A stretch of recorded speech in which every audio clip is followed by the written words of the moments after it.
মুখ্যমন্ত্রী হওয়ার পরে প্রথম দিল্লিতে শুভেন্দু অধিকারী। দিল্লি গিয়েই কেন্দ্রীয় স্বরাষ্ট্রমন্ত্রীর বাসভবনে মুখ্যমন্ত্রী। দুদিনের সফরে আজ প্রধানমন্ত্রীর সঙ্গে দেখা করবেন তিনি। আজ সকাল 10:30 নাগাদ প্রতিরক্ষা মন্ত্রীর সঙ্গে মুখ্যমন্ত্রীর বৈঠক রয়েছে। আজ সকাল 11:45 রাষ্ট্রপতির সঙ্গে মুখ্যমন্ত্রী সাক্ষাৎ করবেন। আজ দুপুর 3টে উপরাষ্ট্রপতির সঙ্গে দেখা করবেন মুখ্যমন্ত্রী। আজ বিকেল 4:30 প্রধানমন্ত্রীর সঙ্গে মুখ্যমন্ত্রীর সাক্ষাৎ।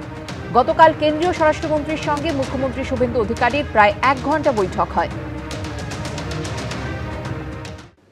ভোটের পরে বোমাবাজি, মুম্বাই থেকে তৃণমূল নেতা গ্রেফতার। শিবপুরে বোমাবাজির পরে বেপাত্তা, মুম্বাই থেকে পাকড়াও করা হলো তাকে। গ্রেফতার তৃণমূল নেতা শামীম আহমেদ, জামিল আক্তার, আফতাব আনোয়ার। হাওড়ার প্রাক্তন তৃণমূল কাউন্সিলর শামিনা বানোর স্বামী এই শামীম আহমেদ।